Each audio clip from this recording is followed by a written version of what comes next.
welcome you. Those that are from the community that are not members, you're more than welcome to have a seat in these chairs. We wanted to make it a little more intimate so that folks could interact with each other. So you're more than welcome to sit in these chairs. Before we get started, excuse me, sorry, this one. It's not. Oh, that was not going to come down? Okay, thank you. Come down. Okay, so before we get started completely into the agenda, I would like to recognize our council member that's here and give him the opportunity to welcome each and every one of you to this commission and thank you for your service. So, Councilmember Young. Hey, how's everybody doing? I'm going to be the liaison to the Human Relations Commission, and I wanted to thank each and every one of you for putting in an application and putting yourselves forward to do the work of the community. I think it's going to be very important what you do here. I think, in my opinion, this is the most important citizen board that we have as of this moment. And whatever I can do to help, please use me as a resource.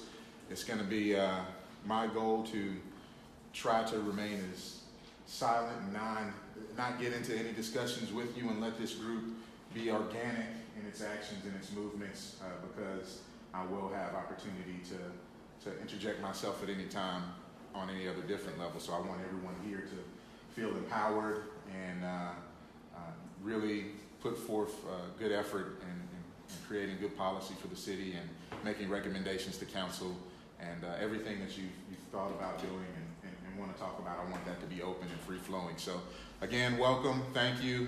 I'm going to turn it back over to Kimberly and kind of get back in my little corner over here and see what happens. So thank you again. Thank you. Thank you. So with this being our first meeting, as you can see on the agenda, there's all this stuff on there, but it's blank because we've never had minutes before to approve. We don't have any updates or reports, and we don't have any unfinished business because we are about the business for the first time tonight. So again, I want to welcome you and thank you for being here. I thought we could take a few minutes to just do some logistical stuff. The restrooms are back down this main hallway, so if you take a left out of here and then a right, the men's and women's restrooms are down the hall. The room is not necessarily the most conducive room for us. This will not be our reoccurring meeting space, but this is where we are for tonight. So hopefully our next locations will be more conducive and to just being conversational as well as getting the work done. Because of the length of the room, I want to make sure that all of us are speaking loudly enough. We have another staff member, Anika, is at the table behind Gabrielle and Ann, and she'll be taking notes for us tonight, and we'll send those out afterwards. But we want to make sure that she can clearly hear everybody and that everybody can clearly hear and communicate with each other. So please, when we're in discussion or if you have a question or whatever, please make sure you speak one person at a time. Make sure that you speak loudly so that we all can hear each other as well. Okay? So, why don't we jump in? I know this is a public meeting, but not everybody got a chance to see the applications that came in from each of you. So if you wouldn't mind introducing yourselves and just giving a little bit about a little history of your time here in Asheville, if you're a native, born and raised here, or a newcomer such as myself. So give us a little bit of that. Tell us what you're looking forward to as a member of the Human Relations Commission of Asheville. And yeah, I think that should be enough. It shouldn't take very long. And who would like to start? We're going to start at that end. Make it easy. All right, thank you. I'm Gabby Frickley. I am a newcomer to Asheville as of the last year. I moved here from Worcester, Massachusetts, Jersey girl, born and raised. I'm the program manager for Youth Empowered Solutions here in Asheville. We hire high schoolers to work with us on policy change, and so I'm showing up here in that space. And I'm really looking forward to bringing that and being youth empowered centric when we talk about equity and having that be intersecting with racial equity. So thank you all for being here and having me. Hello everyone, my name is Anne Green. I'm born and raised in Asheville, so I went to high school at T.C. Robertson on the south side. I moved away and I went to the University of Alabama for my undergraduate. Roll Tide, I don't need to start with the controversy. And then I got my MSW just a couple weeks ago, which is the Masters of Social Work from the University of South Carolina in Columbia. So I just moved back. I'm in the middle of the job search, so cross your fingers for me, but I'm feeling confident. And I'm just looking forward to learning more about my city. I've been away for a couple years and it's changed so much it's changed. So I'm looking forward to learning more and figuring out how we can advance the rights of the people who live here. I'm Sarah Williams. I'm a former Asheville City Schools teacher and Evergreen Community Charter School teacher. I did both. I took an early retirement, but I've been retired for 20 years. You've been retired for 20 years, you said? Yeah. Okay. I sent an application into this because I am about justice for everybody. But if there's anything I can do to help bring that about, I want to do it. Hello everybody, my name is Dolores Venable. I'm an Asheville native, born and raised. I as well went to the University of Alabama, so Roll Tide again. Class of 2000. Yes ma'am. I have in my entire life have always worked alongside my family, my mom especially, trying to bring about equity and inclusion for all people of Asheville and make it a better place. One of the reasons why I came home is because Asheville is one of the greatest places that I know on earth, and I want our people to live just as beautifully as the surroundings that we're surrounded by. So I look forward to moving Asheville along and making us one of the best cities in the world. My name is Pearl DeBella. I am a native of Asheville, North Carolina. I am currently a AmeriCorps member with Project Power, and I applied to speak for the youth, so thank you for this opportunity. Hello, my name is Tiffany Debolo. I moved here in 1997. I'm originally from Brooklyn, New York. I'm pretty vested in this town. I currently work for the Asheville City Schools Foundation, and I sit on several boards, and well, not commissions, but just boards. One being the City Parks and Recreation Board. The reason why I signed up to attend this commission is because I believe in change, and I believe that we have to first come sit at the table and actually use your voice in order to affect change. So I hope that I'm able to do that here. My name is Chris Weinbrenner. I was born in Asheville in 1970, and I've lived most of my life here. I have a background in human service. I've worked at a local nonprofit for the past 11 years. Half of my family are people of color. I'm very close to that issue. I'm doing a lot of learning as a white Southerner, and I've been looking for a way to intersect with my community and try to help City Council take the ball down the field and remove some of these barriers to equity we have here in Asheville. I hate this. I'm Christine Longoria. I've lived here for 45 years. I moved here when I was 30. I agree with Councilman Young. I think this is probably the most important board right now in Asheville. I left another one hoping to get on this one. I agree with you about citizen rights. I think that equity is what this is all about right now in Asheville for me. The one thing that I can bring to it is that I served on a board called the Prison Resolution Committee in Raleigh. And we set a lot of policy issues, and we let prisoners have grieving time. And we were able to give remedies to their griefs. And I think that's what we need to do, is give people time and a place to grieve and to know that we're here to fight for them. I think I'm representing the Mexican-American contingent here, the Hispanic contingent, and I am legitimately Mexican-American myself. I have blue eyes, but that's what we look like in South Texas. That's where I'm from. I don't know.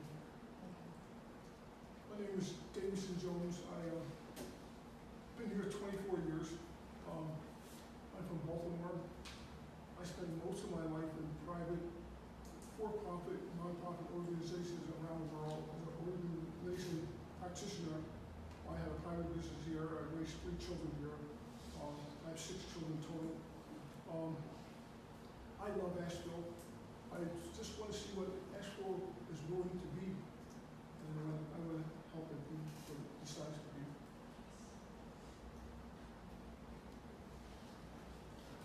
My name is John Christensen. I've lived in Asheville for all of 8 months now. After spending 40 years in Washington, D.C. area, my wife and I moved down here to retire and join my daughter and her family who lived here for a few years. I spent more than 3 decades as a professor at Gallaudet University in Washington, D.C., University for Deaf and Hard of Hearing students. And so this opportunity is very attractive to me. Trying to promote access and equity for deaf and hard of hearing people for many decades. So I'd like to give it a shot down here too. So I'm looking forward to it. My name is Patrick Noonan. I've lived in Asheville for 11 years. I'm an active member with a local civic technology group called Code for Asheville. I also work with Be Loved Asheville and the NAACP Criminal Justice Committee. And I was also on the Blue Ribbon Committee that helped establish the structure and focus areas for this HRC. So I'm really excited to see all the work we did last year become a reality this year. And I really think this HRC can be hugely important to our city. I hope that it can become really a pipeline for community policy ideas. So people from the community can bring ideas to this group. We can do some work and create a really strong policy recommendation to council. And I don't think any committee or structure in the city exists that fills that role now. So I'm very excited to see what we can do. I'm Michael Cote. I am a 5th generation Asheville resident. I am a banker during the day, and I assuage my conscience at night by serving on the County Board of Adjustment and volunteering with the Buncombe County Garden and Lighting Program, and also with building bridges. I applied the very last day at 4 p.m. I was hesitant to apply because it is somewhat disappointing that here in 2018 that we have to have a human relations commission. I have lived in Asheville long enough to see that Asheville has regressed in many areas.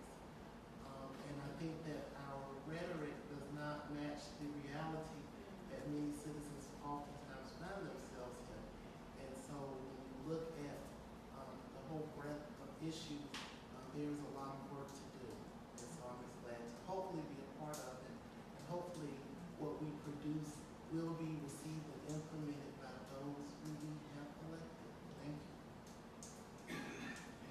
My name's Ashley. I have been here 9 years, and then I was in Black Mountain some years prior to that. And professionally, I do community engaging large group facilitation work and strategy and design around how do we create spaces for people to learn and how do we create more equitable and inclusive environments. And I am on the board for my daddy and my sister taught me that, and I've volunteered lots of places. I'm a facilitator for the alumni of Building Bridges and the Racial Equity Institute, people who go through those trainings. How do we keep doing the work in the caucuses that follow that? And I think that Asheville is, I love what Dolores said about how do we make it beautiful for the people, like it's beautiful for the surrounding. I think there's so much potential here, and I think that we're so far from living our potential. And I feel like this is a place where maybe we can actually put into action some of the grand ideas that exist here. Thank you so much for those introductions and for sharing why you are a part of this commission. I'd like to get us started in our binders and move us forward. I tried to provide as much information as possible to get us started. So you'll notice in your binder that there's a list of all of you as appointees in alphabetical order. You'll notice that there's 14. The council approved the suggestion of the Blue Ribbon Committee that there should be 15 members, but we'll fill that last spot sometime later on. We wanted to get started though. Can I ask a question? Are they accepting applications still? We always are accepting applications, yes. You'll notice beside your name is the length of your term. It either says 1 year or it says 2 years. And this document will continue to get updated as we have different members, as we increase our membership or members change. The next document you'll see in the binder is the ordinance that created the Human Relations Commission of Asheville. And I just want to let you know, I hear people say HRC, and what I'd like you to try to do is add an A to that, so it's HRCA, because we already have a commission that's HRC, that's the Historic Resources Commission, but it's about historic buildings and stuff like that. So if you can start adding the A to everything, I've been trying to do that in all the emails and everything I write. But this is the ordinance that creates the commission, and all the information that we need that are kind of our marching orders are here. And then that should be it. At your seat where you sat down at the table, there were items for tonight. One was the agenda. In addition to that, there's the orientation booklet, which was also posted online. And then there's this document that's called Orientation and Leadership Development Draft.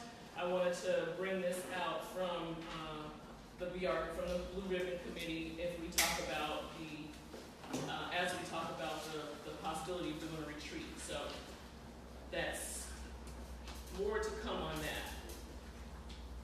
So, first piece of business on our agenda tonight is to ask, is there anything else not on the agenda that you were hoping to cover tonight? Yes, sir. I'd like to hear some idea of what the mission statement means. It starts out to promote and improve human relations and achieve equity, blah, blah, blah. Could we just say what that is? I'd like to hear what it means. Okay. So, and luckily we have some folks that were in the room and helped to design it, so I'll defer to Patrick at that when we get to that point. Is there anybody else that wants to add something to the agenda? Okay, so at this point, the only thing we're adding is more of a description or more in-depth information about the intent behind the mission that the Blue Ribbon Committee wrote to help get us started. Can I ask a question? Sure. For this discussion of the retreat, is that just about discussing scheduling, or will you discuss like what that purpose of that is? We can, the scheduling, we'll go over a retreat in the orientation booklet. Great. Any other questions? Just make sure you raise your hand high so I can see you. All right, Patrick, can you go into a little bit more about the... Yes, and I don't have a copy of the document with the version.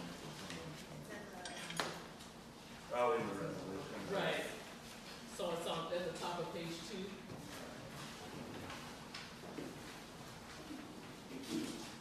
Okay, so at the top of page 2, listed as item B is essentially the formal definition of our mission statement. I think I'd like to start just by reading this section, and then I'll try to clarify what I can about the intent of how we settled on this mission statement as opposed to others, and then I'd be happy to answer any questions from the perspective of the Blue Ribbon Committee that helped come up with this. So this section reads, the purpose of the Human Relations Commission of Asheville is to promote and improve human relations and achieve equity among all citizens in the city by carrying out the city's human relations program. The HRCA will prioritize racial equity and will work with city government and partner with communities and outside agencies in an effort to encourage and ensure diversity, fairness, equity, and inclusion throughout the city.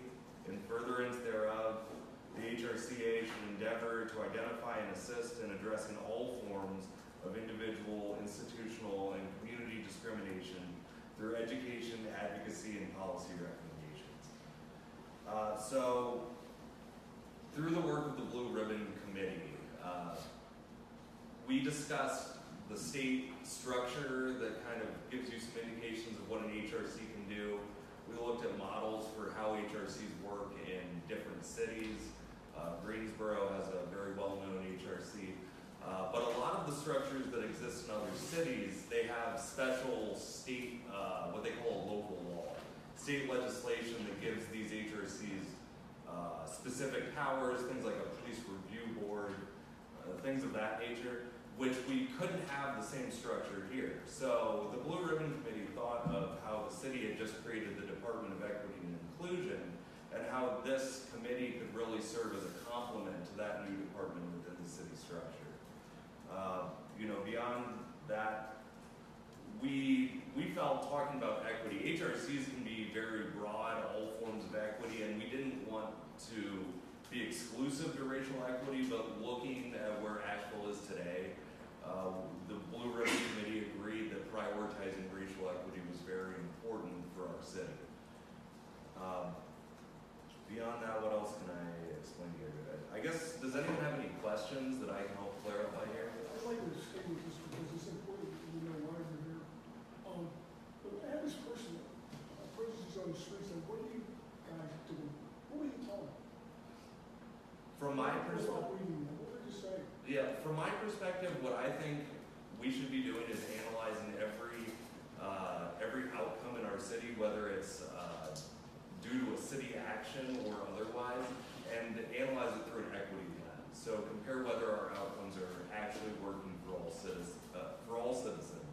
And if they're not, I think that our job is to come up with policy recommendations or that could address the issue, or think of ways that we could work with city staff to do additional research to figure out what the problem is and what we might be able to do about it. That's broadly what I think.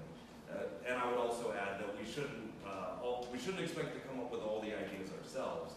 Our role is really to serve as a bridge between the community and our elected officials and city staff. Did you say what equity means? I think equity is a system. Equity is a way of analyzing outcomes that are fair to all citizens. And I think it's important to distinguish equity from equality, which means absolutely the same outcomes for everyone. Equity is more a concept that each person receives what they need to have a chance to succeed in our city. And I think there's probably other members here who might be able to give a more complete definition of equity. That's good? Okay. I'd like to add to that. Also, equity is about leveraging the resources so that individuals that need can receive and kind of be brought up to the same level as all. But that's just, how I kind of frame it. One other thing, as far as I sat in on a lot of the Blue Ribbon Committee meetings, and I think the point about being the bridge between the community and city staff, and both like analyzing what the city is doing, what are the programs that are being funded, what are the policies, are they creating more fair, just, equitable, but also like how do things get communicated out to the community? How does the community get invited into the process of these decisions? I feel like the aim was for this group to be that bridge point. Between Community and city staff, city council, city structure. And I would add some of that. Several members of the Blue Ribbon Committee had experience, say, trying to take policy reforms as a citizen and work it through the city process. And I can tell you from my personal experience, it's very difficult. And you're kind of expected to figure it all out, just kind of guessing how to work through the process. And I think this HRCA could provide, I think, a more welcoming and helpful body for those kinds of initiatives to move forward. So as a city, we are about to adopt an equity action plan that is mostly internal to the city, but in that resolution, we define what our city definition of equity is, as well as racial equity. And I'd like to read both of those for you. It'll be adopted on Tuesday at the next city council meeting. We define equity as just and fair inclusion into a society in which all can participate, prosper, and reach their full potential. And that's actually the definition that an organization called Policy Link uses. Okay? And then our definition for racial equity is the condition where racial identity no longer predicts individual or group outcomes, and outcomes for all groups are improved. So I'll make sure that we connect to those documents they're already online for City Council's meeting on Tuesday. But since this commission wants to support the work of the Office of Equity and Inclusion, it needs to be connected to the documents that are guiding the work of the Office of Equity and Inclusion. So once they're adopted, it'll be available for everybody too. So is that redundant at all between what that group is doing, what we're supposed to do? Is what redundant? The equity committee, is that the same as this committee, or is that something different? So the Office of Equity and Inclusion is actually the division of the city manager's office that I lead. So it's a department or a division inside the city with city staff, and that's the work of the city to implement some internal changes so that we are, what I love to say, is an anti-racist organization. And so we have the Office of Equity and Inclusion inside the city. We have this body that is advisory to the city council, as well as in support of, or looks to support the work of the Office of Equity and Inclusion by being that bridge to community. So I just said, I think it's worthwhile going through the agonizing thing until we all get a sense of what we were trying to do. I use the word watchdog for lack of a better term.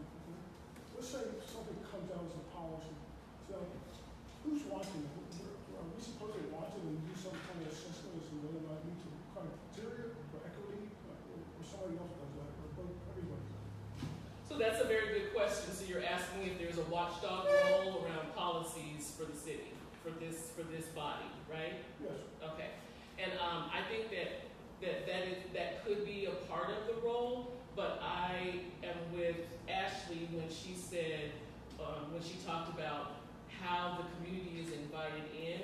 So I see this body as helpful and, again, a bridge to city council to advise city council. These are the things that the community cares about. This is one way to invite and engage community to participate in policy recommendations, is through this body. And I think that we'll go deeper with that when we have a retreat, right? We'll go deeper into what does it look like to do this work, but it's good to start off with having a shared understanding of what the purpose is of this body, and we'll be able to go deeper into that, I think, which will help us set a vision for what we want to accomplish in the first year when we actually have a retreat. Is the answer, though, to this question that there is not currently a watchdog that exists? I don't think that I can answer that. I don't know enough about all the organizations out there to say if there is or isn't a watchdog for. Well, the truth is, all the citizens are a watchdog. Right. But there's no organized body that's doing that. And I would say I do think that's a role, if we choose to take it on, that we could fill very well, especially from an equity perspective, and should be completed soon. And when that's done, I imagine the city is going to do some things differently to try to change those outcomes. And I think this body would be a good place to look at those numbers and hear those reports and see how we're doing, which would be filling, I think, a watchdog role in that sense. I have two questions. One is, you mentioned, you were talking about Greensboro being a successful example of a community. I was wondering what makes it successful, what are the characteristics of that community that made it successful? And the second question I have more to Ashley is, we see this as kind of a bridge between the community and the city council. How do you envision the community giving us their feedback? Coming to the meetings, or emails, or other forums to let us know exactly what we need to be thinking about? So for the first part of your question, I think Greensboro's HRC is backed by a department within the city of Greensboro. They put a lot of resources towards that structure, and they have subcommittees. It's a very large, significant committee, and it also another city.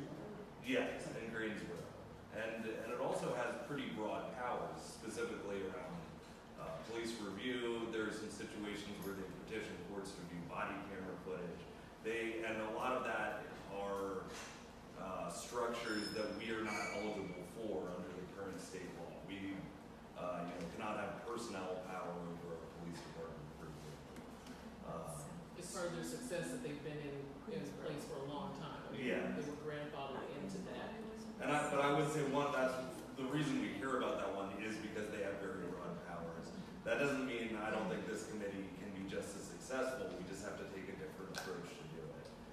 And I think policy level change is just as important as personnel level power, possibly even more important. Do you see anything that we should have that we don't have?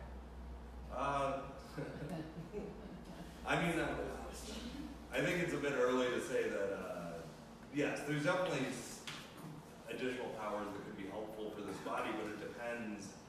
I wouldn't want to say anything specifically at this point because it depends on how the shape and the focus of this body kind of shifts.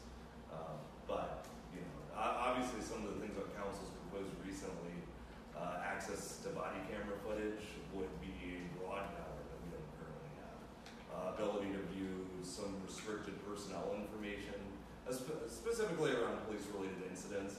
It would empower this body, but as it stands now, that would be a significant shift in focus between what I think we could do otherwise, which is focus on many more areas. So, I'm all for empowering our HRC. I also think that we should take the limitations we have now and use them to our benefit until things possibly change in the future. And then does anyone else, in addition to Patrick, want to answer the second question about how we will engage community, how this body wants to engage community? You're here. That's one way. Right, there's people that can attend the meetings, definitely. Some of you said other things that you're a part of, or who else you feel like you represent, who you bring in the room with you. And so I think that although the body is a bridge to city council and between city council and the community, I think each individual member is also a bridge between the community, the groups, the folks, the neighbors that they're involved with or engaged with, and helping them connect to this as well. And I think we will be probably eventually going out to various communities and talking to organizations. I've known, excuse me, I've known the East End Back Street Community Organization, and I know that more than likely we're going to be asking somebody, the whole body, to come in and talk to us about what we'll be doing. So Ms. Williams said about that she believes that this body should go out to other existing bodies as well, being a part of a neighborhood association, that this group should get out into the community as well. Michael, did I see your hand? It's not in regards to the going out to the community at large. I guess my question is that I hear about this bridge between the community and the city and staff. Where is our independence in terms of identifying and addressing issues that may run counter to council or staff? You're a city staffer. So it can't be led. How are we being led? Are we being led by the city to focus our attention in this particular area and not being attentive to this over here? How does the bridge, if we're that bridge, and things are emanating from the community, how does that get to staff and we fulfill our role for those policy recommendations when essentially we're reporting to city staff? You're a city staff and you're leading this discussion now.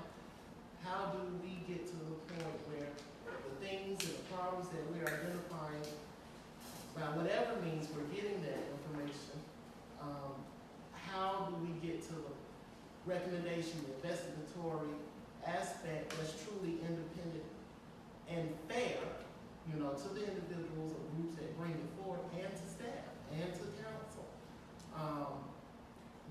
That's a disconnect to me, because I hear this business about being a bridge, but the bridge to me appears to be more of a rubber stamp. Okay. So we're gonna have to break that down for me a little bit, and just where does our role fit in as truly being some type of independent arbiter? Okay. May I interject? Sure. It's not my goal to interject into your meetings at all. But considering that this is the first meeting, what I'm hearing is a bunch of curiosity, a bunch of inquisitiveness, asking, what are we supposed to do? How are we supposed to do it? How do we act with some independence? How do we not become a rubber stamp? How do we have some of our own autonomy? And what I would say to you is all of the things that you're asking are the right questions. This is a first meeting, and so the most important thing that I would see on your agenda is to get the basic structure set up, which would be the officers, how do you want to conduct your meetings, and then the retreat.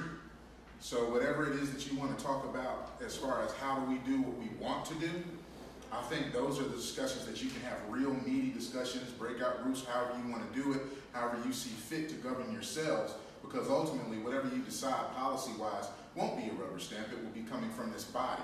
I think at this juncture what you see is city staff trying to help lead and organize an initial meeting, not necessarily make retreat decisions here, but to organize this group so it can go forward and do the exact things that you're talking about, because that is what I believe is the purpose of this group, to have its independence within the structure of the city and not become a rubber stamp. And so that is what I would like to see. And I think that would be something that would be really important to discuss during your retreat, so you all can engage in conversation and float ideas when you have ample time to really kind of dig in. And I think once you come from your retreat, you figure out what it is that this body really wants to focus on, then you'll start having your regularly scheduled meetings and start figuring out, getting your sea legs up under you and understanding how you want to interject this body's policy recommendations or whatever it may be to council. And I think you all have some very important questions that I've heard so far. I haven't heard a lot of people speak, but that's just kind of my intuition of what to answer your question. You're going to answer that, so it won't be council or staff answering that. You all are going to answer that. How you want to, based on your mission statement, how you want to flow in and out through city government. And the only thing I would add to that is within the parameters of the resolution. Right. Right. So that within the ordinance. The ordinance gives you the power and gives you the parameters of that power, and then this body decides how that will go. And so just like Councilman Young said, I'm here tonight in this particular role because it's our first meeting. And so I would like us to get to the things that are on the agenda, because that will answer a number of questions, I'm sure, or at least let you know when those questions are going to be answered, as well as going through the orientation booklet, which will answer a lot of questions as well about roles, who does what, and the purpose, to really orient everyone at the same time on what a commission, a City of Asheville commission can do. Okay? All right. So, meetings seem to be one of the hardest things to do, right? Is to figure out when to meet. So I put together just this very simple sheet of paper, which has the weeks of a month, any month, not just this month, any month, with the days of the week going across the top, right? And so I think the best way, and you tell me if this doesn't work for you, but I think the best way is to first knock out all the stuff that doesn't work. knock out is Tuesdays altogether, right? Yes. So Tuesdays are out. And I heard Fridays as well, right? Nobody wants to meet on a Friday? It's not usually born. Right. Okay. So a lot of times boards and organizations don't meet on a reoccurring Mondays because a lot of our holidays are Mondays, but I won't put an X there just yet. So based on that, right, Tuesdays are also city council meetings, and so we don't want to operate on the same schedule with city council because that means that you wouldn't be able to go to city council meetings when you want to. So looking at this, can everybody see it on the commission? Okay. So looking at this, are there other specific days in particular weeks that are completely out? There's no way you can move that event or other meeting that you have to be able to attend. You're talking about, Mr. Christensen? you're talking about week 1 of every month? Is that what that means? Right, so let's just say this Thursday ended up being the best day for everybody, right? So we would meet the first Thursday of the month. That's what we're trying to get to. Of the month, yeah. Right. And then you're talking about the evening. Yes, I think, by all of you here tonight, is evident to me that evening is the best time for this particular meeting, for these members. I would knock out Mondays. You would knock out Mondays? Yes. Mm-hmm. Yeah. You would knock out all Wednesdays? Yeah. Personally? Yeah, so we gotta get to a place where there's a majority though. We gotta find a date that works for most of us. I don't know if we're gonna find a day of the week that works for everybody. I think it's part of the mission is the larger community coming in and participating. I definitely think it needs to be in the evening. But any other day of the week, I serve on other boards that are county appointed. I don't really see one that's on Monday or Friday. Right. Unless it's some type of call meeting or something. Right. I don't agree. This is hard. What you're trying to do is hard. People. I got a suggestion. It's kind of corny. You have a green and a red marker. Give everybody a red marker and say what doesn't work for them, and give everybody green one. So see what the majority looks like, and we can get a picture of the majority. Okay. And go from there. So we could do that as an activity, definitely. Or yes, no, or whatever. Mm-hmm. We can get a picture of what the majority is okay. I wonder if Thursdays work, since people have said no to Wednesdays, or do Thursdays work?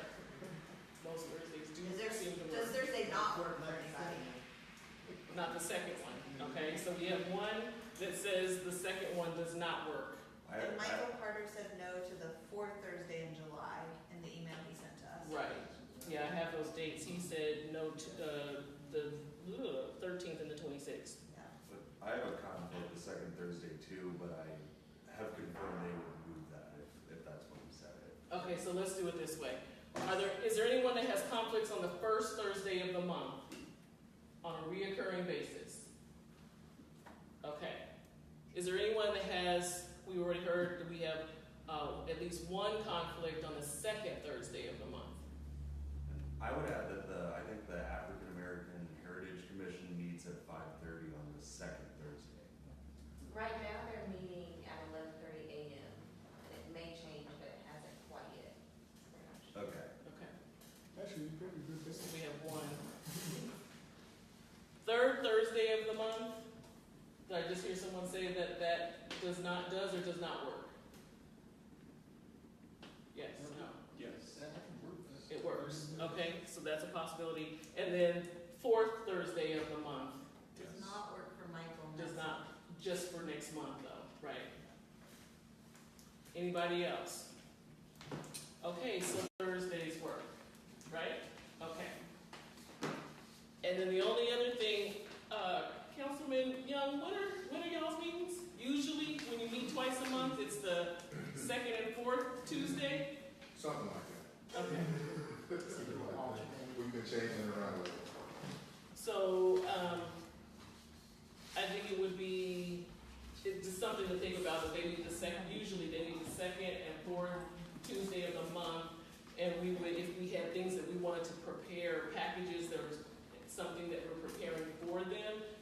that in mind when we think about, when we get to a place where we vote on which one of these three, if we want to prepare things in enough time or in a timely fashion. So, are we ready to take a vote? Okay. All those in favor for a first Thursday of the month meeting, please raise your hand. Are we voting just once? What are our biggest One time, please. Okay, biggest preference. Yeah, so what of the first, the third, and the fourth, which one is going to be the best for you that you want to vote for? So again, if you want it to be the meeting to be the reoccurring first Thursday of the month, please raise your hand. 1, 2, 3, 4, 5, 6. If you would like it to be the third Thursday of the month reoccurring, raise your hand. 1, 2, 3, 4, 5, 6, 7. Fourth Thursday of the month.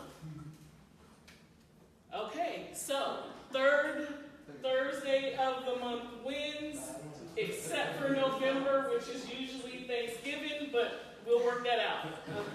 Okay, third Thursday of the month wins. We got that taken care of. Yay! So that's the 19th of July. Good work.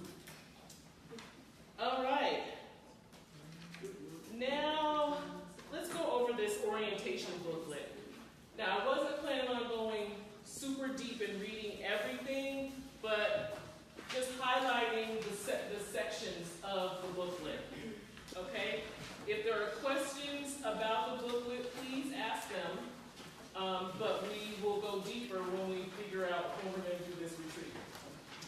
So if you start off with page 3 of the booklet, it talks about the overview of local government structure.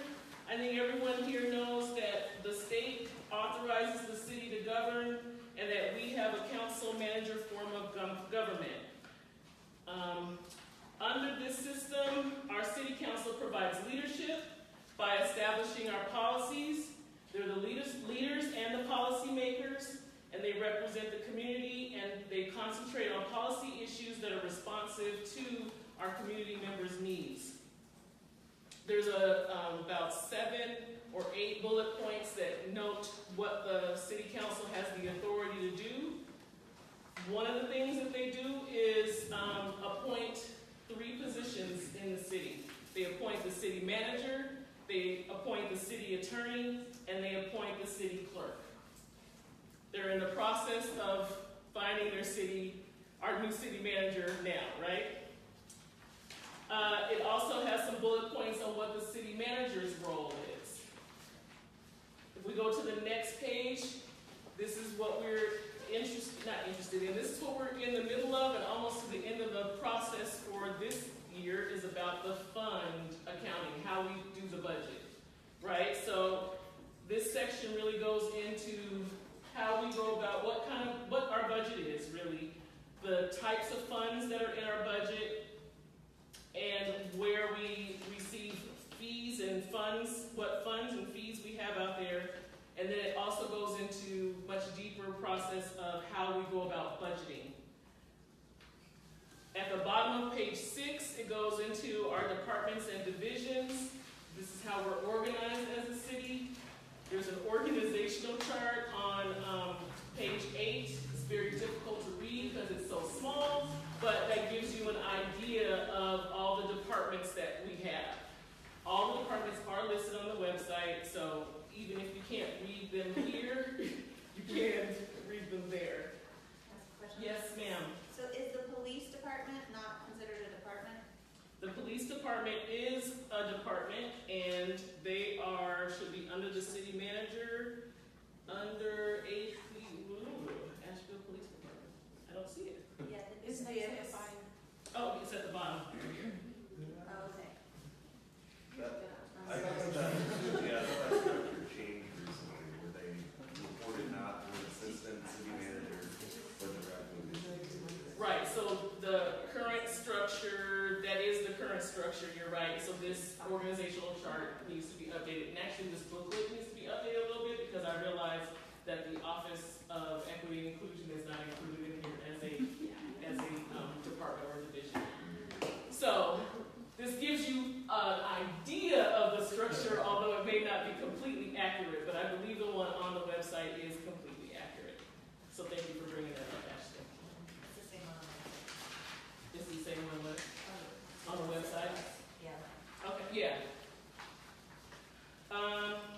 The last thing that we have on page 7 is about citizen participation, and it really just talks about how important it is, and that the purpose of commission meetings is to permit open discussion on specific topics in a setting that's more informal than a council meeting, to hear public expression on issues, and to inform the public of what the commission is doing.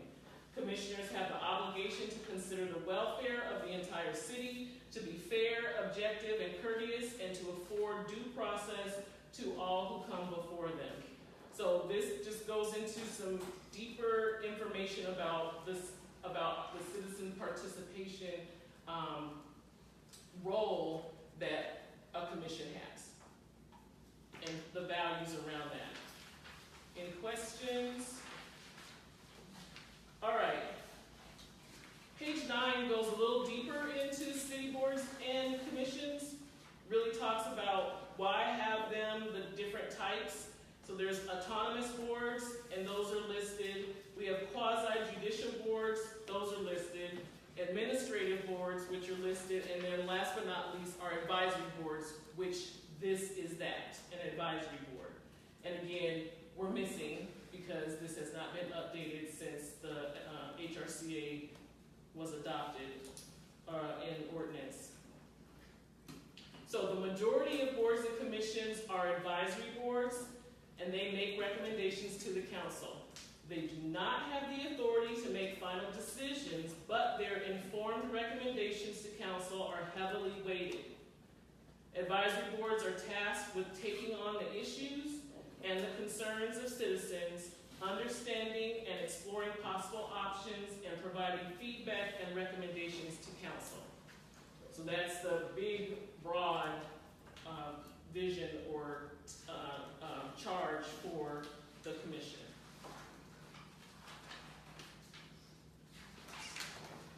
We, as a commission, and actually all the boards and commissions, provide reports to city council's committee on boards and commissions. So not to get that confused, but there are 3 members of city council who sit on a committee for boards and commissions. So when we write a report or we have advice for the council, for city council, that's the conduit through which we send that information, that policy recommendation, that advice is through the boards and commission committee of city council. Is that clear for everybody? Okay. The page I want us to focus on is page 11, how the boards and commissions operate. So there are a number of points here that we need to make sure that we follow.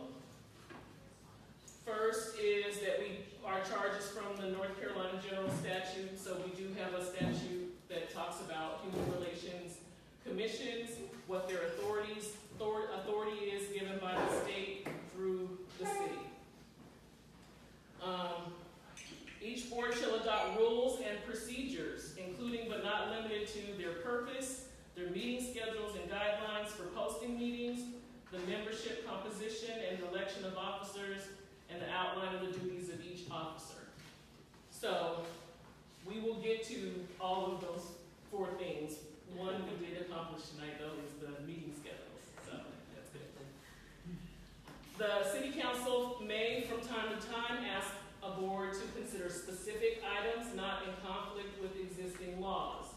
So Councilmember Young may come and ask you as a board to pay attention to something else in addition to the charge that you already have, or ask you to add something to your work plan that might have been an urgent or emergent issue. Each board should hold an annual retreat to identify priorities, set direction with a planning calendar, review roles and responsibilities, and clarify roles and responsibilities. The city council may appoint, and our city council always appoints a liaison from the city council to the board, and ours is Young, which he's already talked to us. He's our direct communication link between the city council and the board of commission, and he does not play an active role in the deliberations of the commission or board. Each board shall provide an annual report to the city council outlining their activities for the past year. They asked for that report in January, so this board's report will only be for 6 months for this first report, and then from then on, it'll be an annual report. An orientation session shall be conducted for all new appointees by the city staff liaison and the chairperson. I am your city staff liaison. Okay? We do not yet have a chairperson. No board or commission member who is not present at a meeting shall be allowed to vote by proxy. So you have to be here to be able to vote. The board will comply with open meeting laws, including notice of meetings. And I'm here to help you with that. And we make sure that, that it's posted on time in alignment with state laws and local laws, that we notice meetings, notice the documents that we're using in meetings, et cetera, beforehand, at least 72 hours beforehand. So we'll get on a schedule. Once you have a chairperson and a secretary, we will get on a schedule for how I will work with that person to get everything posted online and out to all of you as well. In order to conduct official business at a regular or special meeting, a quorum of the board must be present. In the absence of a rule, by law or statute providing otherwise, a quorum is more than half the members of the board, not counting vacant seats. So, we are a board, or you are a board of 14 people. That means you have to have at least 8 people in the room during a meeting to vote and meet quorum, or to meet quorum and vote. Any questions? The notice of meetings, how robust is that? Because it seems to me that we would need to do as much marketing of our meetings as possible to get as many seats and to get as much feedback as possible. That's something that your office has a mechanism for just really getting out there on social media and all the weekly and monthly newspapers? True? No. So, right now, my office is an office of one. Next week, City Council is going to approve the budget, and as the last time I saw the budget, the office will have 3 people added to it in this coming fiscal year. That doesn't start till July. So, I will work with the assistant city clerk, who is the person that helps to get all notices out for boards and commissions. We will also have, we already have, I believe, a commission page on the city's website where meeting notices will sit, as well as all the documentation and everything that goes along with it.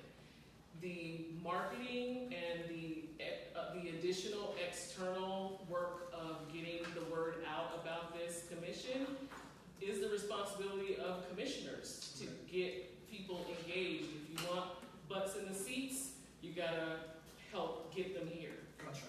Mm-hmm. Thank you. Thank you.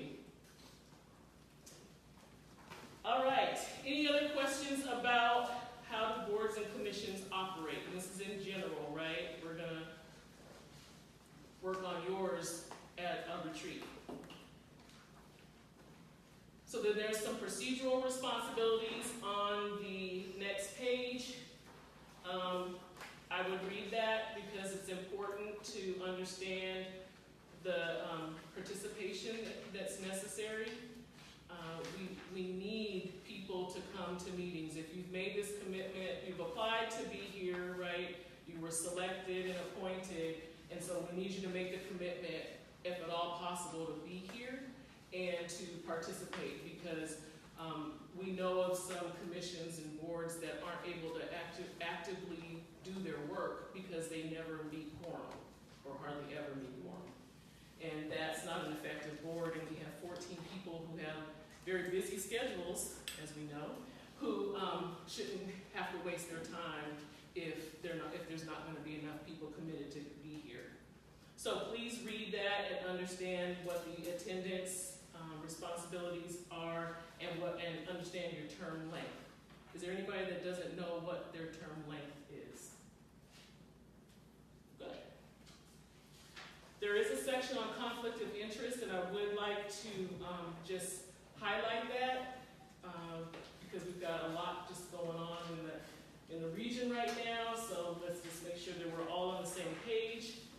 So board members shall follow conflict of interest rules as listed in the board bylaws or rules of procedure. So you all will create that. But if the bylaws are silent on this subject, the following rules shall apply. No member of a board shall participate in the discussion or vote on an item involving their own official conduct or financial interest. Number 2 is, it is the responsibility of an individual board member to bring to the attention of the entire board any item for which there may be a conflict of interest. So if you know that there's going to be a conflict of interest, you're expected to speak up. It's up to the entire board to decide if a conflict of interest and vote to excuse a member from considering if a conflict exists, and vote to excuse a member from participating in a particular item. So again, the power rests with the members of the committee, of the commission. And last but not least, several boards and commissions have additional provisions regarding what constitutes a conflict of interest. Staff and legal assistance is available to all boards and commissions to help the board with decisions in this area. So that's what I'm here for, and then also to utilize our city attorney's office to help with that, if we need any additional help with that. There's a section on voting and recusal, considerations when conflict is not clear, and then we get to the open meetings law and noticing of meetings. Woo. Okay, meetings should be noticed at least 48 hours prior to the meeting. Let's see, if there's going to be a special meeting or when we have our regularly scheduled meeting, that needs to be noticed at least 72 hours before that meeting to be properly noticed. Our meetings should be open and accessible. So one of the reasons why we won't continue to meet here is because I'm looking for a space, and now that I know what day of the month we're going to meet, looking for a space that is much more accessible for hearing impaired as well as visually impaired, etc. So I'm on it. I'm looking for a spot that will work for all of us. Meeting minutes. Meeting minutes need to be taken at every official meeting. We have a city staff person doing it tonight, but it is the role of the secretary, once we have a secretary, to take those minutes for the meeting. The meeting minutes should document the legal requirements for a valid meeting, so showing that a quorum is present, and it should record the actions that the body takes. If this body decides that they want more in-depth meeting minutes, then this body needs to decide that and state that that's what you want. But as far as we're concerned, and as far as tonight is concerned, only the actions that are taken are recorded in the minutes. Does that make sense to everybody? Okay. When you get down the road, you may decide to create subcommittees. There is a section on resignations and replacements. Resignations should be official, so in writing to the city clerk. And when someone is moved for cause, that shall include, or it could include, for conflict of interest or failure to attend meetings. Notices of meetings. So here's the answer to your question, Chris. Notices of meetings are sent to media and interested parties by the city clerk's office when notified of meeting changes. The staff liaison, that's me, shall post the agendas and approved minutes on the webpage and send the approved minutes to the city clerk for council review. So it gets sent out or they're noticed, and the city clerk actually, the assistant city clerk did remind me that if there was anybody that has emailed me and said, I'm interested in keeping up with what the HRCA is doing, then I should add them, I have like a distribution list. So if folks identify themselves as interested, I can do that as well as it being noticed on the website. Okay. There's a section about inclement weather, which we don't need to worry about right now, hopefully. And then we go into the role of the board and board members. So, we'll quickly do that. You represent the city of Asheville as a member of this commission. Along with the opportunity to serve the city comes the requirement that you abide by all of the applicable rules and laws that govern ethical behavior. This means, briefly, that you need to be aware of and avoid conflicts of interest. You may not solicit or accept gifts, and you may not use city facilities, personnel, equipment, or supplies for private purposes. There's more detailed information on our city's Code of Ethics, Standard Code of Conduct, and Conflict of Interest, and it can, we can go into more depth at your retreat if to make sure that everybody's on the same page. So as I said before, there's a chair, there's a secretary, and then there's myself, the staff support or liaison, and we're just going to quickly go over those roles. So the role of the chair is to preside at all meetings.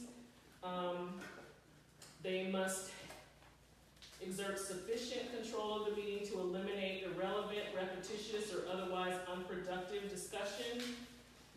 At the same time, the chair must ensure that all viewpoints are heard and are considered in a fair and impartial manner. The chair cannot make rules related to the conduct of meeting or commission procedures without approval of the full commission. The chairperson, and in their absence, the vice chair appoints commission members to temporary subcommittees with the approval of the full commission. They approve the agenda discussion items prior to distribution and prepares the annual report of the board each year. So once there is a chair, I will work with that person to define the agenda for each meeting, and that would be based on what happened at the last meeting and or the work plan, the strategic plan that you have in place for each month or for each meeting. The chair also signs correspondence and represents the commission before the city council with the formal approval of the commission by motion and vote. The chair or a quorum of the commission may call a special meeting. The chair may also cancel a regular meeting. And then they perform other duties as necessary or customary to the office. So that's the chair, and then in the chair's absence, the vice chair does all of those things that I just read. Questions? Board secretary.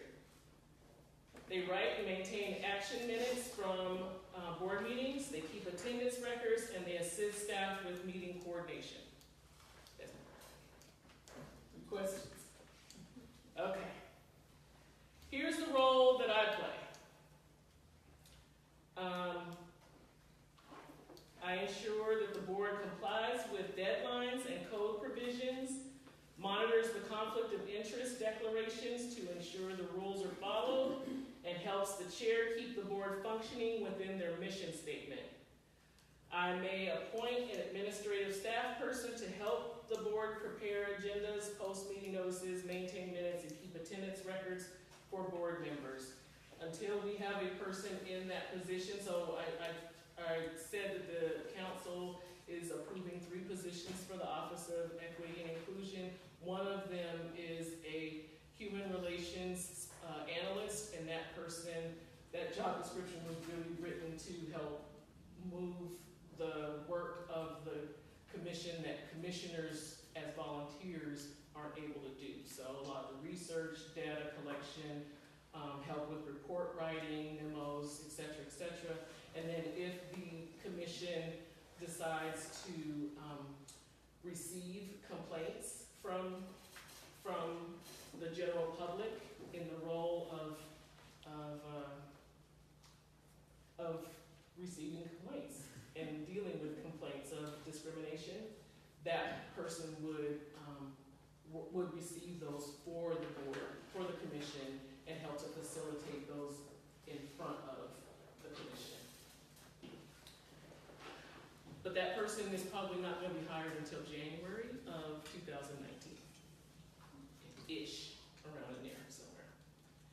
Okay, so those are the responsibilities. There's a few more bullet points. I know it's warm. And then there's the role of the council liaison. That's Councilmember Young, and that's on page 17, and he's kind of talked about that a little bit, but there's a little bit more detail in there if you would like to read that. Are there any questions or comments about the booklet, the handbook? I have a question. Sure.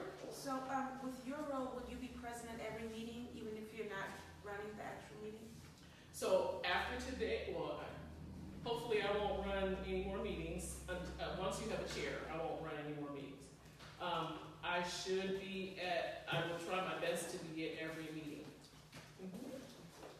But if I'm not here, somebody will be here from the city to help with not either facilitate, but help facilitate the city's role, the liaison role. Yeah. Sorry. When you were talking about planning a meeting space, do you think that is going to look like a stationary space, or do you think that we have the flexibility to maybe go north, south, east, west with our meeting space selection? That's a very good idea. I do want to find a space that has the loop, which is for hearing impaired. Okay. If there are spaces east, south, north, and west of Asheville to allow us to do that, great. I think that you all need to have a discussion about that, because there are pros and cons to having a stationary meeting and pros and cons to meeting all over the community as well. So you all will need to decide that. But I will definitely get started on at least the first few months in a particular location until I'm not directed, until you decide otherwise. Okay? So any other questions or comments or points that you want to definitely go deeper on later on with the orientation booklet? Is there a budget for this commission? Pardon me? Is there a budget for this group? Oh, that's a really good question. Somebody else asked that question.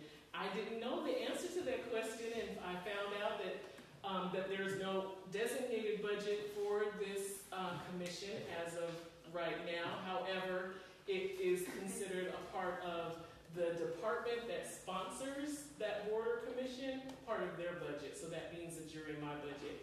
But because I didn't realize that before, I didn't write a specific line item for this commission back in December when I prepared my budget. Were you going to say something, sir? I was going to say that it had been, even though you didn't write a line item, it had been discussed prior to this even coming about, this group. So I'm working on it.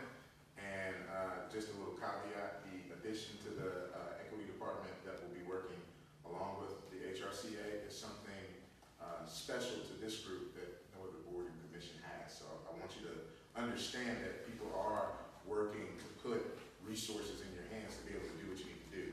So one, I'm working on getting something. Funds. Yeah, and staff members as well. Great, thank you. But that was a very good question. So are we ready to move on to the next agenda item? Okay. Folks down at that end of the table are kind of quiet. So I'm going to keep looking at you, and hopefully you'll let me know what's going on up here. Okay. So, I'm sorry, what was that? Nothing. So the next agenda item is to discuss and make nominations of officers. Some of the stuff that I read talked about creating officers at your first meeting.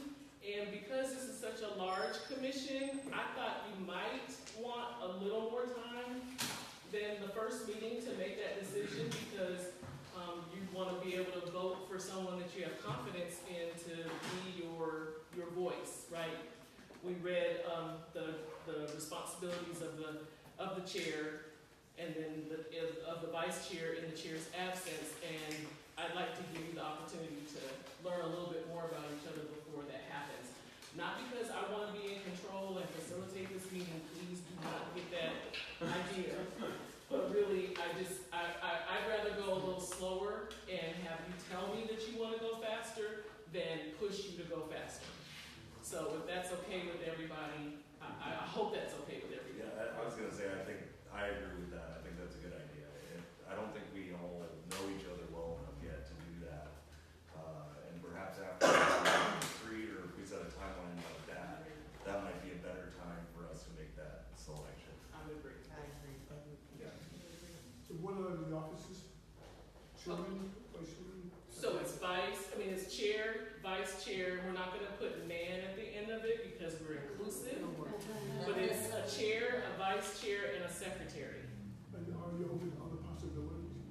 If this group wants more officers, yeah, then that would be up to you all. I have a question regarding the minutes. Is it possible that we can have staff support for the minutes rather than having the secretary fill that role? And I'm just wondering, is that option available to us? It could be. I just have to figure out our bandwidth to be able to do that. Okay. Maybe in January 2019. I heard a question come down all about staff. Sorry to interject again, but The question was, Patrick was asking about if staff could take on the role of taking minutes instead of them voting, nominating and voting in a secretary. And I just said that it's possible. It depends on our bandwidth. Make that of course. I could. Okay. All right. So what I would suggest then, since you're in agreement that we're not going to nominate officers today, my suggestion is then that you read over the roles and the responsibilities that are in that booklet, and think about what you heard today in the introductions. I think there's too much personal information in the applications to say that we would share the applications. But I think that if there's an opportunity for you to kind of figure out who else is in the room with you and who you would like to see as the chair, then that work can be done at the retreat, as Patrick just suggested. The applications, I did ask for the applications because they're public record, and the clerk sent me all of them. Yeah. And there was a sunshine request form as well, so they're out public, a list of all of our applications. Yeah. Okay. And so all the information in the application is in all in there? Yeah. Okay, well, there you go. All of our addresses on the list of who we all are. Well, so that's in the resolution. we're all too. out there. Definitely. So I can write up here, or I can have Patrick write up here what the Sunshine website is. Could if we anybody just wants to email go. the link out there real Yeah, we quick? can. I can just forward the document. You can do that too. So there's an interesting thing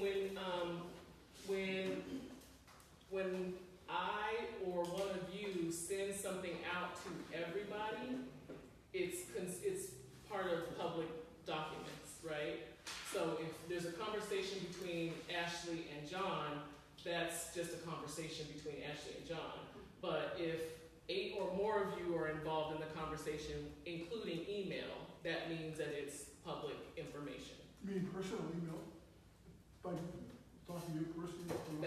If you gave us your personal email as the email you use as a part of this, Yes, for notices for this, yes. But I'm saying, someone like emailed him, is that public record also? No. So just the two of you talking is not necessarily public record, but we have to notice it and get it out there as public record if it's something that's going to everyone on the board, regardless of if it comes from me or if it comes from another board member. I think my understanding is that if I email anyone individually and discuss the work of this board, that is a public record. What we have to be careful with is with a group email delivery, because it's not, that can become a public meeting but not known I do think everyone That's a better should way to say understand, even if we talk, it's still public record because it's the work of this board, because this it's public commission. business. Right, okay, so thank you for clarifying what you're saying by deliberating. Mhm. So there's no deliberation by email, but we can send information out to each other, and it's all public record. Thank you. And the state law would say if someone wanted my email to Ashley, they would ask me for it, and under the law, I'm expected to deliver it. To deliver it, okay.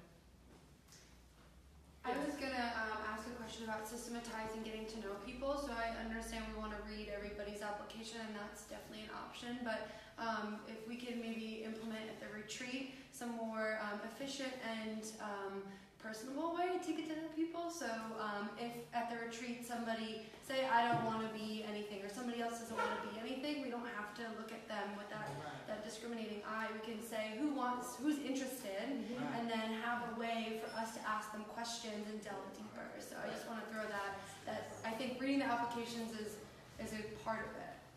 But I think to make an informed decision should be thinking about other ways. So what I'm hearing you say is, one, folks can identify at the retreat, whenever that is, that they would or would not be interested in taking on a official role, right, one of those roles. And then in addition to that, figuring out a way to learn more about those that do. Okay. Good. All right, so we're to the kind of one of the last things on our new business list about scheduling a retreat. So we'll go over this document a little bit more at the retreat, but this is a better look at the planning calendar of the city. And it's really just, it's a bunch of concentric circles, right? And these circles, each color is a particular group, and it covers all the months of the year. So the second set of concentric circles, which are green, that's the commission, the board or commission needs to pay attention to those. So there's like 3 circles in there where it's green and they have a role. And this is just really a blown up version of a document that you're going to get later on. And it's available. But it really helps to understand the planning calendar of the city, like how it runs, when our budget process begins, etc. And for boards and commissions, we kind of start in July, August, where they have annual board commissions and retreats.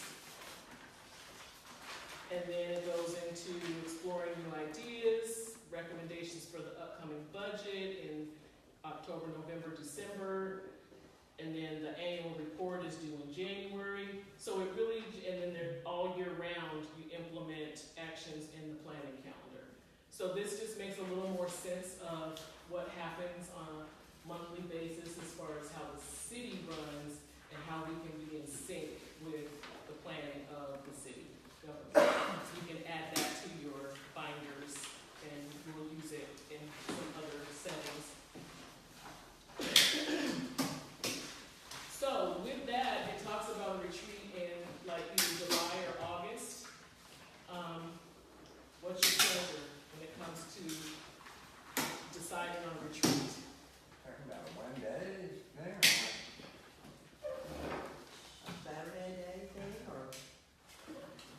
I presented at a retreat of another board or commission a month or so ago, and it was 4 hours, a half-day retreat. This was an existing board, and they accomplished a few things during that time. So I know that council's retreat is a couple days, full days.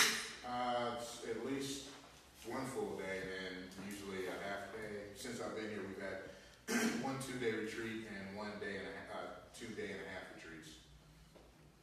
So it would be the pleasure of this group, how long, what you feel like what all you feel like needs to be accomplished. I know that we need to accomplish rules of procedure to go deeper on the mission and the responsibilities that are in the ordinance. What does that really look like, and what a first year work plan would look like. And then in addition to that, I'd like to offer some equity 101 training so that we're all on the same page on what it means, what equity means. And then in addition to that, that's where this other document comes in. So the Blue Ribbon Committee asked me to identify some other areas of training that and development that they wanted to see for the members of this group, because they were very clear that they felt that there were going to be people on this commission that had never served on something like this before, and although they may come with a lot of skills, they may not have all the skills that they need to feel super comfortable being in this leadership role and a representative of community.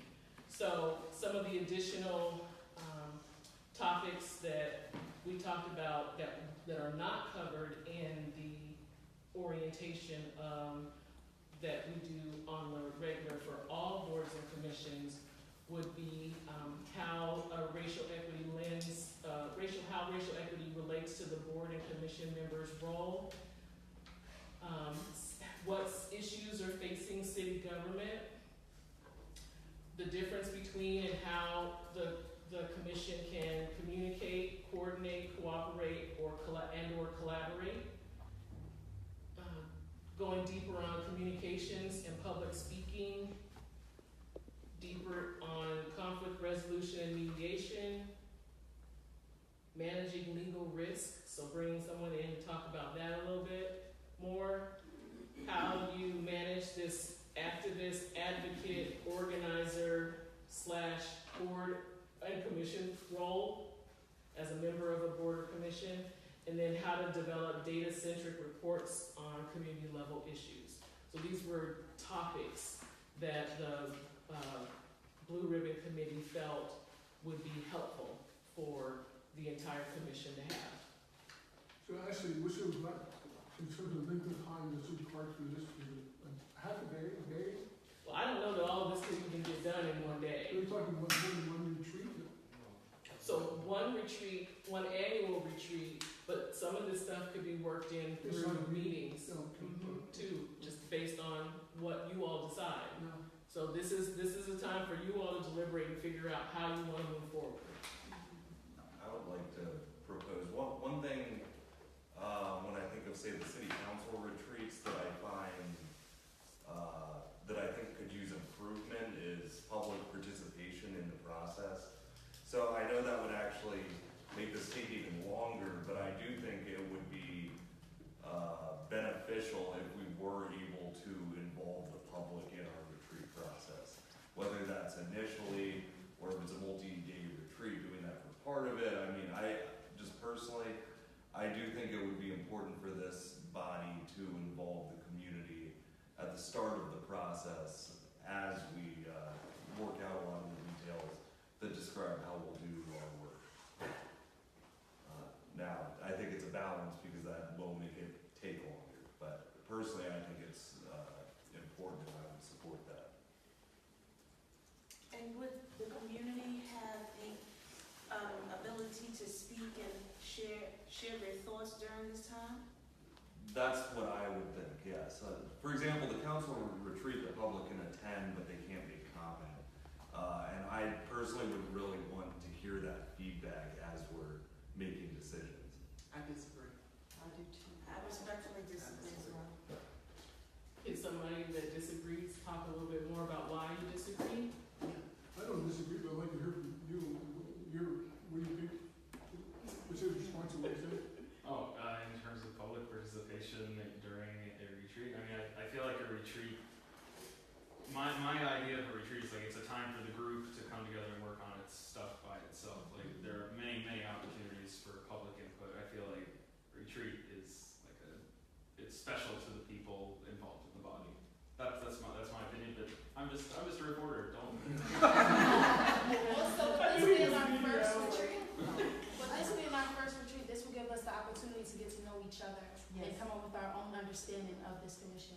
first before we open up to the public. Yes. And when we have our meetings, then the public can come and give us their feedback. Keep in mind, it'll still be a publicly noticed meeting. Public can come, but like discussions at the retreat, I feel like they're for the people who are on board. So you'll have public there. Others that have an opinion? Either to back up public or on to something else, how long the retreat should be? I've done retreats, but I'm struggling with how a public component would interface with a retreat, with the work that we have in front of us.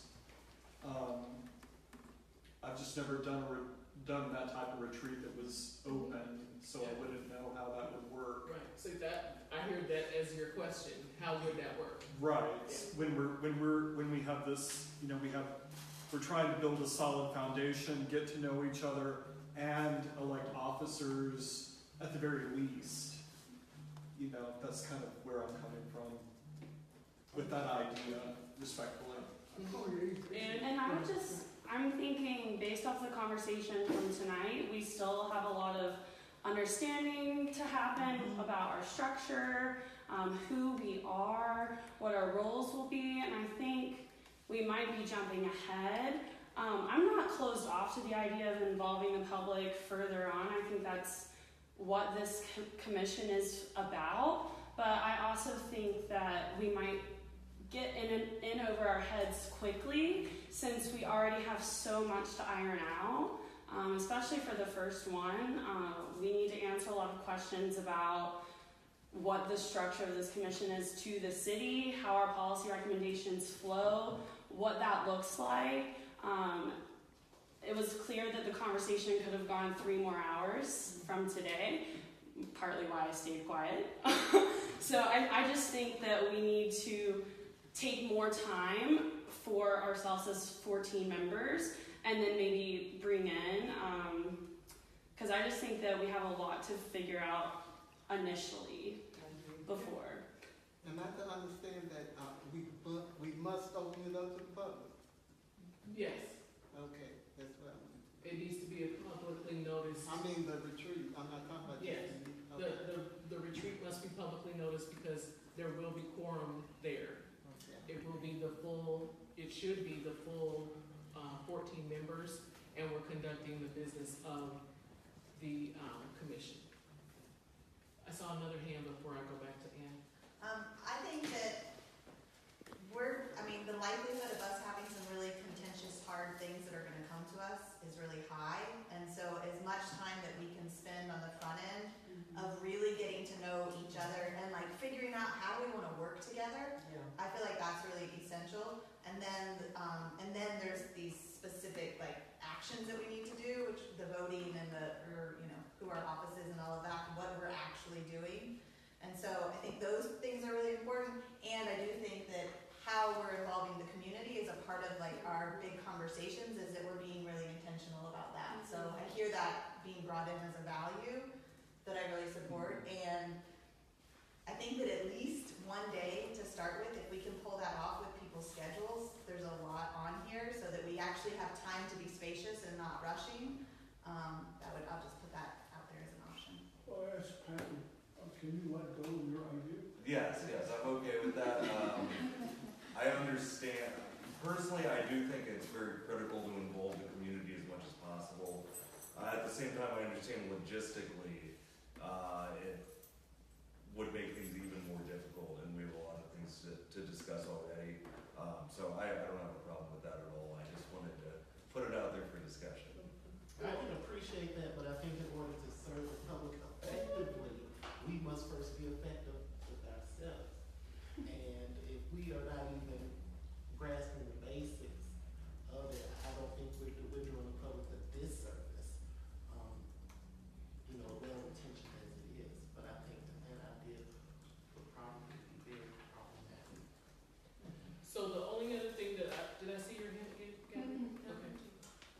That I would add to that is the same thing I said about community engagement before. So it might be a good idea, once the retreat is set and you know the things that need to be accomplished at the retreat, when it gets to that place of of figuring out the work plan section. What is it that this body wants to accomplish in its first year or so? That's where you go back to those groups that you named in your application or that you are a part of, get that information from them before the retreat so that you can speak on their behalf at the retreat. And so you have those people, you bring those people with you in that way, or those community members with you in that way. We could plan in just like time for public comment also. And in some ways, that's kind of what I was suggesting, but that does add time no matter what. And Yeah, I was just going more back to logistics of planning the retreat. So do we have a space to do an all-day retreat? How will that be set up? And then who is in charge of kind of organizing what the agenda and the schedule and who's doing the training? I know you said you have an equity session but are the members in charge of saying, hey, like I can do training on strategic planning, or I just was curious, how is that going to be organized? so I would like to suggest that you have a small planning committee, a subcommittee of the full commission to figure out the agenda. Sounds like something we would decide tonight then? Okay. Exactly. And I would propose, I am still connected with many members of the Blue Ribbon Committee, so that would be helpful. And I can answer questions as to the specifics of what our recommendations mean, but it would probably be better if more people who helped write that document were present. I know our schedule, we're meeting the third Thursday, so right now we're in mid-June. Are we thinking of having another meeting and then the retreat in July or August? Because that could be another time that we can hash out details before, so we don't have to decide everything right now. Right, I don't think we need to decide everything right now, but I would like to get a couple things out there and then people can respond to them because we've already gone over our time for tonight. So the ask is for those that want to be on the planning committee need to get in touch with me as quickly as possible and let me know that so that we can get started. We do need to make sure that there's some guidance around when and how long, though. You can't plan a retreat unless you know how long. So if it's gonna be, I've heard a day, so like an 8-hour day, a work day. I mean, an 8-hour time frame is what I'm trying to say. I've heard somebody say a Saturday. So can we hash that out as quickly as possible, and then we'll move on. I would just think, we've established the meeting schedule or the rotation of it, the recurrence of meetings. Would it make more sense that perhaps in lieu of a July meeting, that time be for the retreat? Because it doesn't, at some point we're gonna have to operate with a chair, the vice chair, the secretary, so to continue to have meetings and we don't have any formal officers, I just don't think is appropriate. So should that, and you tell me, anyone else, should the July meeting essentially be the retreat? Not necessarily on that Thursday, but in lieu of a formalized public meeting, because we really don't have any agenda items. Right. Other than to get the business. That's right. So it would make more sense to have a retreat in lieu of a July meeting. I'm in complete agreement. Okay, so what date are we saying? So is there a majority that supports that? So to not have, so the third Thursday in July, you will not meet. In lieu of that, you will have a retreat in the month of July. And it could be the third Thursday. It could not. Well, at least I don't think we can accomplish everything on an evening. We could do 2 hours. For retreat length, the first thing that comes to my mind is I think we probably need a full day, and I'm thinking an hour lunch, we'll break it up. But I even could see how it could go as far, because I think we have a very opinionated bunch, which I love, and I think it's so important. But I think it could go as far as a day and a half, like a Saturday, or like a Saturday first part of a Sunday, or last part of a Friday. all day Saturday, something along those lines. I don't know, do you guys think that that's like way too much? Are we gonna go our heads with that long? But I was just thinking it's a lot. I think the agenda. I would think that maybe we need to take into consideration that people need to look at their work schedules and schedules with their children before we try to set a time frame. Because especially if we're going to start talking about weekends and things of that nature, because even if some of us don't just work 9 to 5 jobs from Monday through Friday, some of us have to, I work in healthcare, so I work every other weekend. So it would be, and I work third shift at that. So, you know, if we were to have a retreat on the weekend, that would mean I'd probably be coming in here without any sleep for about 15 hours beforehand, plus doing 8 hours in a retreat today as well. So I think we need to take a second to look at the availability of people's time and also the nature of what exactly do we want to do in this retreat. If we're just going to set officers, it won't take that long to set officers. We could do a 4-hour retreat on that. But if we want to get into the nuts and bolts of the commission, we do need a day. I do agree with that. But I would suggest that day being set during at a time period where people can look, which would probably be more of a weekend thing in that nature. Okay. So, how does the group feel about me putting together a doodle poll with all the weekends in July except for the weekend right after 4th of July? Yeah. So 3, I guess there will be 3. Chris? Based on the diagram that we just did, a lot of us have availability the first Thursday of the month. So do you think it's reaching too far to try to have a retreat the first Thursday in July? It's a holiday weekend though. Yeah. That's we'll get on a holiday weekend. We might need to do July and August, since July does have a holiday and it's right around the corner. People's schedules might already be in place. And there's actually 1, 2, 3. There are 3 Saturdays in July other than the holiday weekend. And so if I get some head nods in agreement with what Ashley just said, I'll put together a doodle poll with Saturdays in July and August and figure out where we can get the most traction, most attendance, as well as you're going to identify if you want to be on the committee that designs this retreat. I just want to kind of put it out there, as we're just a new board and a lot of us may haven't sat on boards before. An 8-hour day is a really long time. I propose that a possibility to break it up 4 and 4, if that's possible. But if we're sitting here and we have to come up with bylaws, by the 6th hour we could be really grouchy, really tired. So just take into consideration your self-care.